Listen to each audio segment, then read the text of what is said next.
Amazing. Family is nice. Family's actually, good. And it's an accurate word to use because we really did feel so invited into it when we got hired. The people at the helm, J.K. Rowling, David Heyman, and the director David Yates, they all worked on so many of these films. Obviously, J.K. Rowling created the whole thing.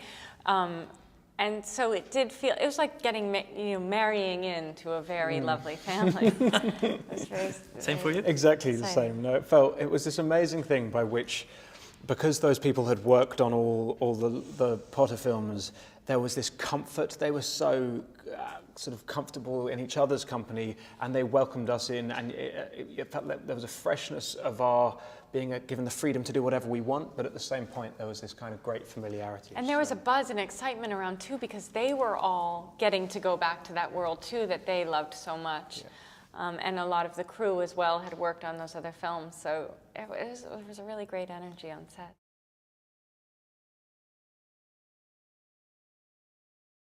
When we were making the film, because all the people who had worked on the Potter films were working on this, they created this atmosphere which felt like we were making a little independent film with no pressure whatsoever.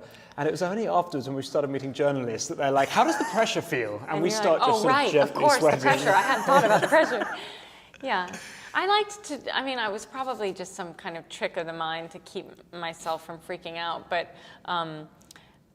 I like to think of it like we were a sports team and we had these fans who just wanted us to do well and they loved to come to the games and, root for us. So that was the sort of lie I told myself to try to get.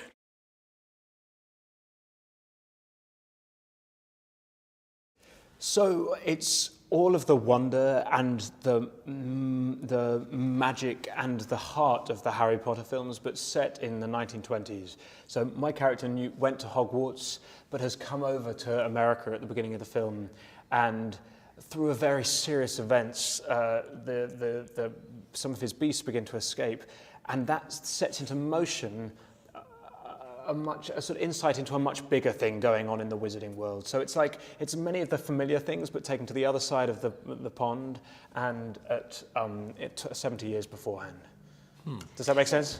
Wonderful balance of the familiar and the new. That's much better. Exactly. Let me get there. Let's get to the point. No, I'm just kidding. I'm the rambler. You are very articulate.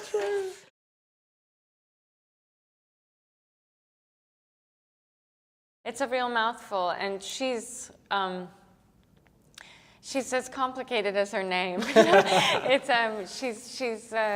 She's one of my favorite things about her is that she's simultaneously confident and insecure, and I feel like that's more true to life than that you are just one or the other. And most people have moments where they think, "My God, I really showed up in that situation, and I had courage."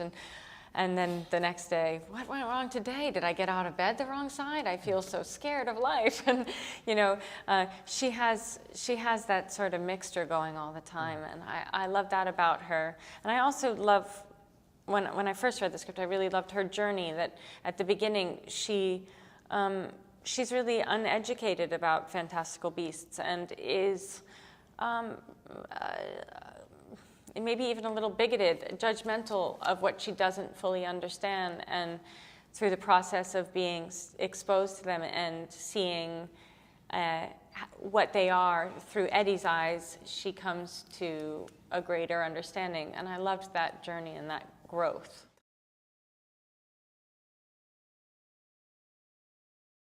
No, what I love about Newt is he is someone that he's a bit of an outsider, and he is definitely more comfortable in the company of his creatures than he is with human beings.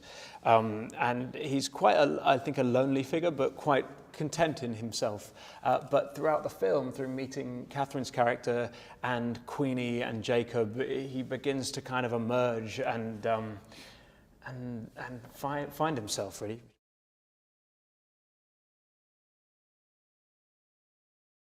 I mean, I suppose it's surreal, but I think it's a kind of hard thing to comprehend, On the one hand, we are just workers going to work and trying to do a good job, and it's almost, the scale of things certainly the sets were huge and glorious and amazing, and there were those moments when we were shooting where we had, you know, like pinch me moments, you know, but it was just so beautiful and extraordinary to be a part of it. But really, I feel like it's a hard thing to comprehend while you're working. We're just starting to sort of, or I shouldn't speak for you, but we're just starting to experience really how big it is now. We had a fan event, and they were Skyping in theaters full of fans from all around the world, and there was something about that experience where I thought, oh my goodness, yeah, they're everywhere. These people are so excited, and that was, I feel like in a weird way, that was the most overwhelmed I've felt. So we're just starting to feel it. Same for you? Yeah, well, for me, it was just the scale of what they had built in Leavesden. You know, it wasn't shot in New York. It was shot just outside of London in a place called Watford. But they built 1920s New York, and they had cars from the 1920s. They had, as far as you could see down the street, there were thousands of extras in 1920s garb, and there was smoke coming out of the potholes. And I remember just standing there at one moment, and it felt like what you read about in the books of the golden age of Hollywood. It felt like a different era. Ben-Hur, Cleopatra, this extraordinary scale. Insane.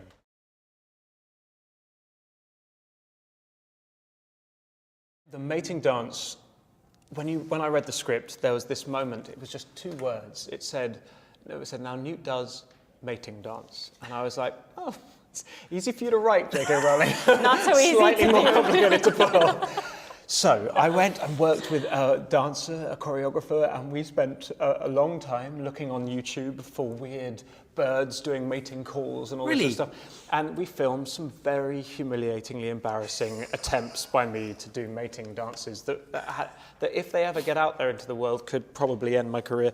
And your social life. My social life and everything, frankly. But what we ended up doing was still pretty humiliating. So yeah, and it was weirdly exhausting. Really? When I saw the film, I remember it being a night that went on and on. I pulled every muscle in every part of me, and I was sweating like a fiend. And then when I saw it in the film, it was gone in a second. And I was like, what? I bled for that. Yeah, it's strange the things that injure you when you're making a magical film. Like we all talked about having wand elbow, that when you have to do the same spell over and over all day, you start to get the very similar ache that you get when you play tennis.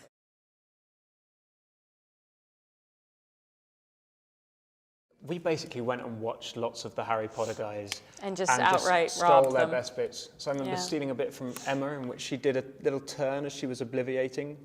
I wanted to steal from Ralph Fiennes in some hardcore duel. He just got like that, but there wasn't an appropriate moment. Yeah, you know, I remember watching that duel between Rafe and Dan. I was like, do I do their names or their character names? Anyway, between Rafe and Dan, and it was something I hadn't really considered, was the force that the power that these wands have. So in the battle, I had a little duel with, I don't actually want to give anything away, but with someone in the film. And it was the energy that I thought, okay, I've got to remember just how forceful these things can be, but then they can also be very everyday, and you're just setting the table and you have to not think about it so much.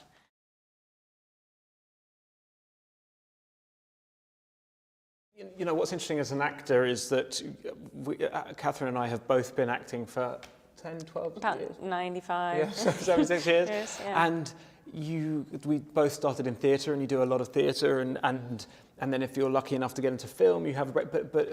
But I suppose what I'm saying is it feels like I've been at it for an age, and just the amazing thing about film is there is an alchemy there, that sometimes scripts that you think are really good end up being really bad films, and sometimes a script that's not great catches, and so it's all about luck when it comes down to it. Talent also? Well, maybe sometimes a little bit. Luck, magic, and talent. Exactly. In that order. Yeah, exactly.